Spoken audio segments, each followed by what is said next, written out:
Hello साथियों, नमस्कार। आप सभी का स्वागत है विज्ञान विचार के इस चैनल पर।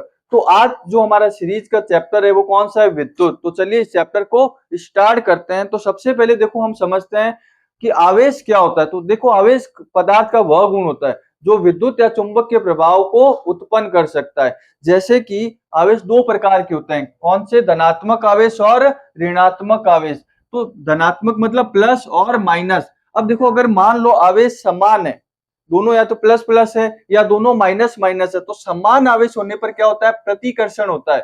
और अगर असमान आवेश है, मतलब एक प्लस है और एक माइनस है, यानी कि एक प्लस और एक माइनस, तो क्या होता है? आकर्षण होता है। और Q बराबर क्या होता है? आवेश का फॉर्मूला Ne। अब देखो जो पेपर में सबसे स्टार है वो पूछे जाने वाला होता है कि आवेश का एसआई मात्रक क्या होता है। तो आवेश का जो एसआई मात्रक होता है वो होता है कूलाम, और इसको किससे लिखते हैं? C से। तो आवेश का एसआई मात्रक क्या हुआ? कूलाम। फिर देखिए एक इलेक्ट्रॉन, तो एक इलेक्ट्रॉन में आवेश कितने होते हैं? कूलाम। तो एक इलेक्ट्रॉन पर होता है 1.6 इंटू 10 की घात माइनस 19 कूलाम के बराबर होता है। फिर आता है देखो अगला है विद्युत परिपथ। तो देखो विद्युत परिपथ क्या होता है? कोई भी मान लो विद्युत धारा का एक बंद और सतत परिपथ होता है। बंद मतलब एकदम क्लोज, सतत मतलब कहीं से भी टूटा हुआ नहीं होना चाहिए। जैसे कि ये इस चित्र में देखते हैं, ये हमारा क्या है? बल्ब है ना, और ये क्या है? वायर। तो देखो ये पूरा जो एक बंद परिपथ बन रहा है, और साथ में कैसा है? सतत। सतत का मतलब टूटा हुआ नहीं। मान लो मैं यहां से इसको ऐसे कर दूं, तो अब ये क्या बंद है? क्या नहीं, सतत है, मतलब टूट गया। तो जो परिपथ होता है विद्युत परिपथ, वो बंद होना चाहिए, एक तो सतत होना चाहिए, मतलब कहीं से भी टूटा हुआ नहीं होना चाहिए। तो क्या होता है देखो, विद्युत धारा के सतत एवं बंद परिपथ को, तो यहां से हमें एक चीज समझ में आई, जो परिपथ होता है वो कहीं से भी टूटा हुआ नहीं होना चाहिए। तो यहां तक आप इसका स्क्रीनशॉट लीजिए। तो जो अगला टॉपिक है वो क्या है? विद्युत धारा। तो देखो विद्युत धारा क्या होती है? मान लो ये कोई भी आपके तार है, तो उस तार में आवेश बहेंगे। तो आवेश बहेंगे यानी कि आवेश प्रवाह की दर को हम क्या बोलेंगे? विद्युत धारा। जैसे ये वायर है, तो इस वायर में क्या बहेंगे? आवेश बहेंगे। आवेश एक तरीके से मान लेते हैं इलेक्ट्रॉन बहेंगे। जब आवेश का प्रवाह होगा तभी क्या होगी? विद्युत धारा। अगर आवेश प्रवाह नहीं कर रहे तो विद्युत धारा उत्पन्न नहीं होगी। तो आवेश के प्रवाह की दर को हम क्या बोलते हैं? विद्युत धारा। फिर देखो आवेश बराबर आपकी विद्युत धारा क्या होती है? आई बराबर क्यू बट्टा टी। आई मतलब विद्युत धारा, क्यू मतलब आवेश, क्यू का मतलब क्या है? आवेश। और टी का मतलब क्या है? समय, यानी कि आपका समय। तो आवेश बट्टा समय। अब देखो क्यू का मात्रक क्या होता है? कूलाम। तो कूलाम। टी का मात्रक क्या होता है? मतलब समय का सेकंड, तो कूलाम पर सेकंड भी इसको, ये एक तरीके से मात्रक हो सकता है। अब देखो धारा की जो दिशा होती है वो इलेक्ट्रॉन के प्रवाह की विपरीत होती है। मान लेते हैं कि इलेक्ट्रॉन इधर बह रहे हैं, तो धारा किधर होगी? इस तरफ। यानी कि इलेक्ट्रॉन के प्रवाह की दर के विपरीत क्या होती है? आपके विद्युत धारा की दिशा होती है। फिर अगला है धारा का ऐसा ही मात्र क्या होता है? एम्पियर। याद रखना धारा का ऐसा ही मात्र क्या होता है? एम्पियर। और इसको किससे लिखते हैं? ए से। फिर देखो इसी फॉर्मूले को हम क्या लिख सकते हैं? Q बराबर आई टी। क्यू बराबर क्या लिख सकते हैं? I T. अगर क्यू, और फिर अगला देखो 1 मिली एम्पियर। 1 मिली एम्पियर किसके बराबर होता है? 10 की घात माइनस 3 एम्पियर के। 1 माइक्रो एम्पियर किसके बराबर होता है? 10 की घात माइनस 6 एम्पियर के बराबर होता है। फिर देखो विद्युत धारा को जो मापने वाला यंत्र है वो क्या होता है? एमीटर होता है। क्या होता है? एमीटर। विद्युत धारा को मापने वाला यंत्र कौन सा होता है? एमीटर। और एमीटर को हम परिपथ में सदैव कहाँ जोड़ते हैं? श्रेणी क्रम में जोड़ते हैं। मान लो जिस परिपथ में आपको विद्युत धारा ज्ञात करनी है, तो एमीटर को हम सदैव श्रेणी क्रम में जोड़ेंगे। तो एमीटर को कहाँ जोड़ेंगे? श्रेणी क्रम में। फिर एक कूलाम जो इलेक्ट्रॉन, एक कूलाम जो है, एक कूलाम में कितने इलेक्ट्रॉन होते हैं? 6 इंटू 10 की घात 18 इलेक्ट्रॉन होते हैं एक कूलाम में। अगला है हमारा विद्युत विभवांतर। तो विद्युत विभवांतर क्या होता है? मान लो आपके पास एक एकांक आवेश है, उसको एक बिंदु से दूसरे बिंदु तक लाने में जो कार्य किया जाता है वही क्या कहलाता है? विद्युत विभवांतर। यहाँ पर देखो ये मान लेते हैं एक बिंदु है, यहां से अगर आप आवेश को इस बिंदु पे लेके आते हो, यहां से कहां लेके आए? यहाँ पर। तो यहां से यहां तक लाने में आपको कुछ ना कुछ कार्य करना पड़ेगा। तो वो कार्य किसके बराबर होता है? विद्युत विभवांतर के बराबर होता है। तो विद्युत विद्युत विभवांतर क्या होता है? कार्य बट्टा आवेश। विभवांतर क्या होगा? कार्य बट्टा आवेश। यानी कि V बराबर W बट्टा Q। तो W मतलब कार्य, तो कार्य का मात्रक क्या होता है जूल, गुलाम का सी, तो जूल पर गुलाम। अब विभवांतर का ऐसा ही मात्रक जो होता है वो क्या होता है वोल्ट होता है, क्या होता है ऐसा ही मात्रक वोल्ट होता है। तो यहां तक आप इसका स्क्रीनशॉट लीजिए। अब जो विभवांतर को मापते हैं है ना, वो कौन होता है आपका वोल्ट मीटर। विभवांतर को मापने वाले यंत्र का नाम क्या होता है वोल्ट मीटर। और कहाँ जोड़ते हैं पार्श्व क्रम, यानी कि पार्श्व क्रम मतलब समांतर क्रम में। हमने एमीटर को कहा जोड़ा श्रेणी क्रम में, लेकिन इसको कहा जोड़ते हैं हम समांतर क्रम में जोड़ते हैं। और क्या काम आता है आपका विभवांतर मापने के काम। अब एक वोल्ट क्या होता है, मान लो आप एक गुलाम आवेश को एक बिंदु से दूसरे बिंदु तक ले जाने में एक जूल कार्य हो। देखो हमने अभी पढ़ा था, अब मान लो आपके पास एक गुलाम आवेश है ना, इस एक गुलाम आवेश को आप यहां से यहां लाते हो, तो इसको यहां से यहां लाने में अगर एक जूल कार्य हो रहा है, एक गुलाम आवेश को एक बिंदु से दूसरे बिंदु तक लाने में अगर एक जूल कार्य हो रहा हो, तो उसी को हम क्या बोलते हैं एक वोल्ट बोलते हैं। यानी कि आपका क्या हो जाएगा एक वोल्ट एक जूल बट्टा एक गुलाम। यानी कि एक गुलाम आवेश को एक बिंदु से दूसरे बिंदु तक ले जाने में कितना कार्य करना पड़े एक जूल कार्य करना पड़े, तो उसे हम क्या बोलते हैं आपका एक वोल्ट। फिर ओम का नियम, ओम का नियम क्या कह रहा है देखो, कि मान लो मेरे पास ये चालक है ना, ये एक मान लो चालक मतलब तार है, तो तार के सिरों पर है ना जो उत्पन्न विभवांतर है, तार के सिरों पर उत्पन्न विभवांतर इस तार में बहने वाली धारा के क्या होता है समानुपाती होता है, और इसी को हम क्या बोलते हैं ओम का नियम कहते हैं। यानी कि आप फिर से रिपीट कर देता हूं, ये मान लो कोई भी वायर है, इस वायर के सिरों पर जो विभवांतर है ना, उसमें बहने वाली धारा के तार में बहने वाली धारा के क्या होता है समानुपाती होता है, उसे हम क्या बोलते हैं ओम का नियम। तो क्या होता है किसी चालक के सिरों पर उत्पन्न विभवांतर उसमें बहने वाली धारा के समानुपाती होता है या अनुक्रमानुपाती। तो वी समानुपाती क्या है आई। अब देखो समानुपाती का चिन्ह हटाएंगे तो हमारा एक नियतांक आता है कौन सा आर, तो वी बराबर क्या बन जाएगा आई आर। ये क्या होता है आपका ओम का नियम, ओम का नियम। यहाँ पर आर क्या है आपका प्रतिरोध है, आर क्या है प्रतिरोध है, नियतांक भी है साथ में प्रतिरोध है। अब देखो एक ओम क्या होता है कि मान लो ये चालक है, इस चालक के सिरों पर अगर उत्पन्न विभवांतर कितना हो एक वोल्ट और इसमें बहने वाली धारा कितनी हो एक एम्पियर हो, तो ऐसा जो प्रतिरोध होता है उसको एक ओम कहते हैं। यानी कि विभवांतर भी कितना है एक वोल्ट और धारा कितनी है आपकी एक एम्पियर है, तो जो प्रतिरोध होगा वो कितना होगा आपका एक ओम होगा, कितना होगा एक ओम होगा। यानी किसी चालक के दोनों सिरों के बीच विभवांतर अगर कितना है एक वोल्ट है और उसमें बहने वाली धारा कितनी है एक एम्पियर है, तो चालक का प्रतिरोध क्या होगा एक ओम होता है। तो एक ओम बराबर क्या हो जाएगा एक वोल्ट बटा एक एम्पियर। तो धारा और विभवांतर के बीच जो ग्राफ है वो कुछ ऐसा इस टाइप सा बनेगा। तो यहां तक आप इसका स्क्रीनशॉट लीजिए।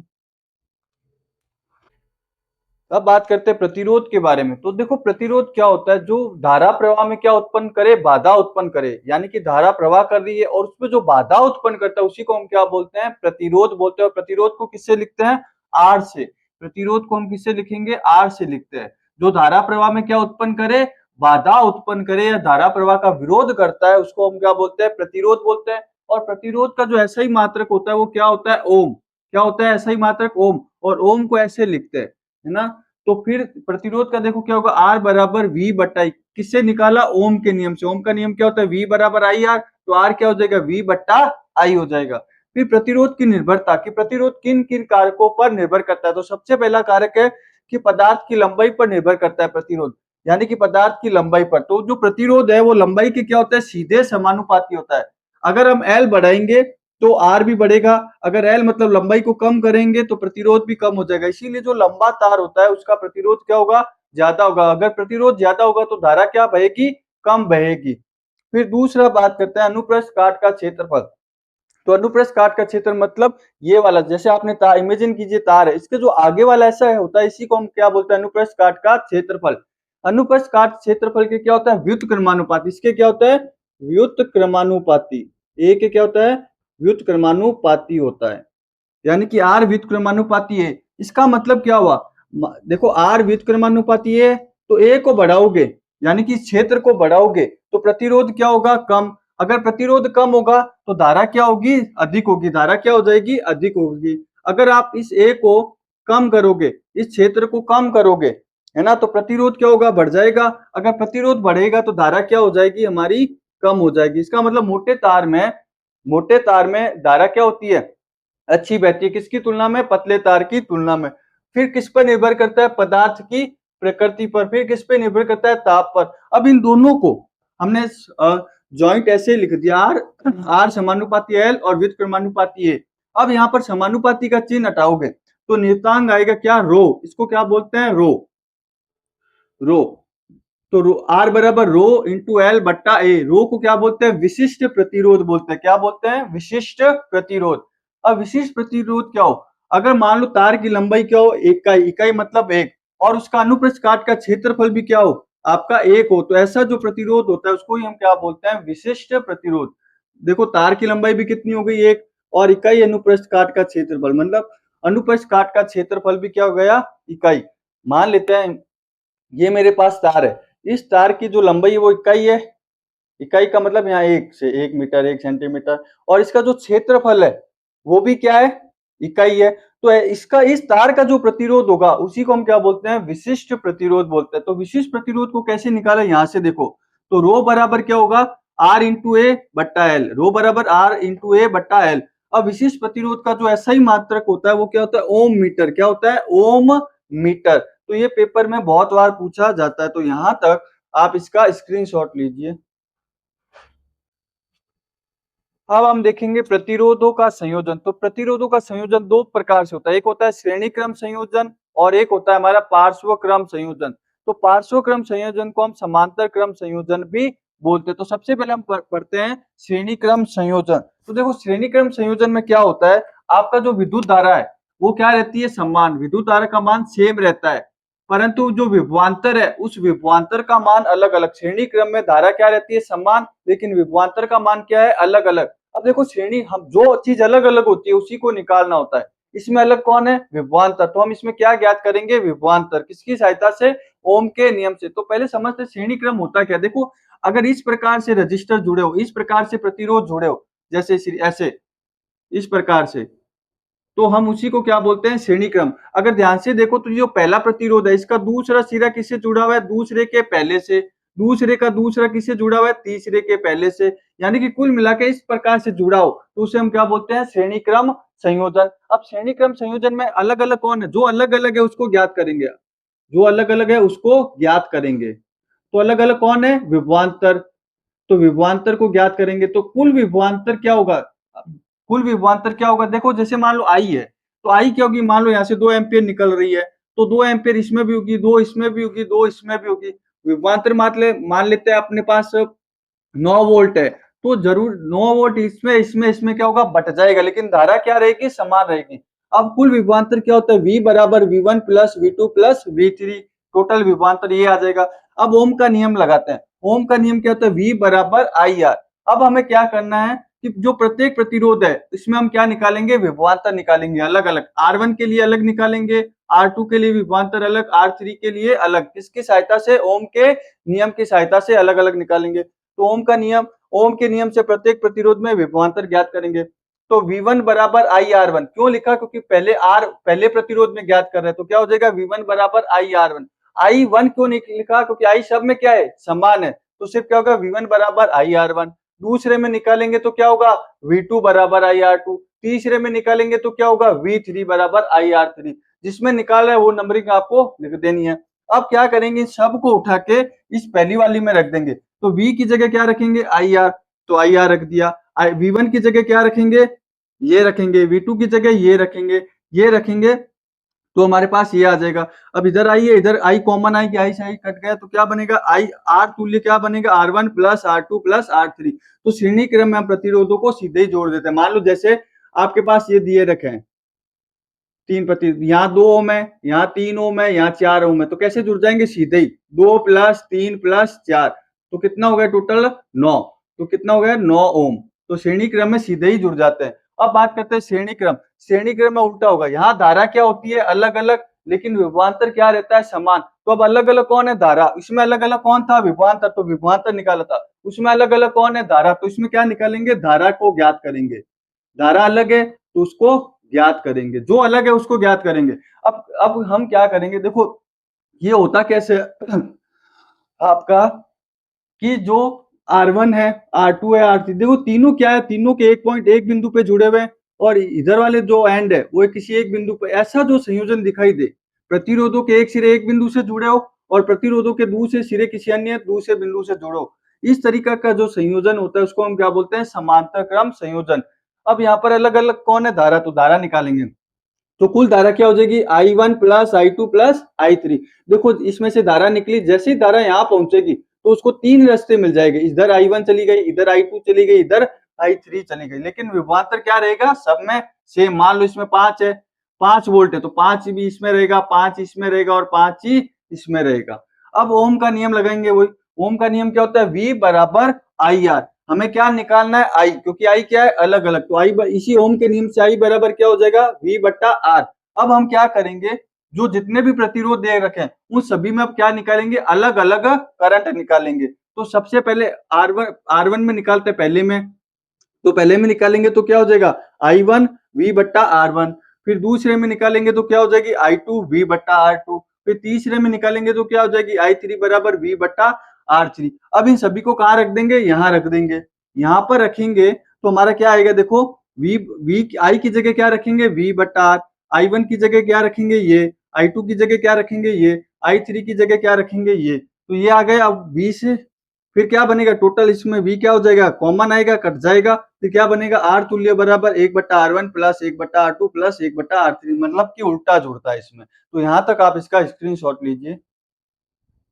अगला टॉपिक क्या है, विद्युत धारा का तापीय प्रभाव। देखो विद्युत धारा का तापीय प्रभाव क्या होता है, मान लो कोई भी, जैसे आपने घरों में देखा होगा तो पंखे चलते हैं, है ना, पंखा चल रहा है तो उसमें क्या होता है, वो गर्म हो जाता है। ये क्यों हुआ, क्योंकि विद्युत धारा का कुछ भाग किसमें रूपांतरित हो गया, उष्मा के रूप में। इसी को हम क्या बोलते हैं, विद्युत धारा का तापीय प्रभाव। यानी कि धारा का कुछ जो रूपांतरण है वो किसमें हो रहा है, उष्मा के रूप में हो रहा है। जैसे आपने पंखे, टीवी वगैरह देख तो ये गर्म हो जाते हैं। क्यों हो जाते हैं, क्योंकि उसमें से जो धारा जा रही है वो धारा किसमें खर्च हो रही है, उष्मा के रूप में। इसी को हम क्या बोलते हैं, विद्युत धारा का उष्मीय प्रभाव कहते हैं। जैसे कि पंखा है, टीवी है, आप मोबाइल भी चलाते हो, वो गर्म हो जाते हैं। क्यों हुए, क्योंकि वो धारा किसमें रूपांतरित हो गई, उष्मा के रूप में।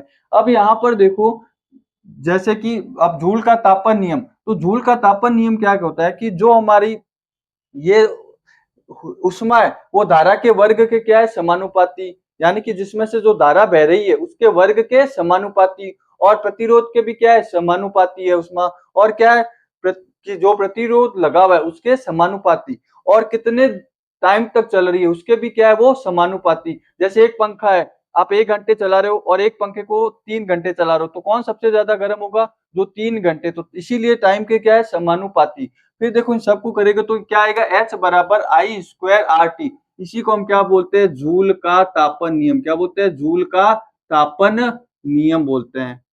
H बराबर आई स्क्वायर आर टी। अब देखो इस विद्युत धारा के तापीय प्रभाव के उपयोग अनुप्रयोग करके हम क्या क्या बना सकते हैं।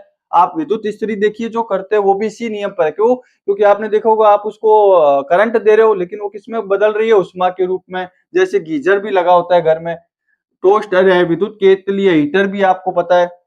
फिर देखे बल्ब, बल्ब भी इसी पे आधारित है, लेकिन बल्ब के अंदर जो तंतु लगा होता है वो किसका बना होता है, टंगस्टन का। पूछा भी जाता है पेपर में, वो तंतु किसका है, टंगस्टन का बना होता है।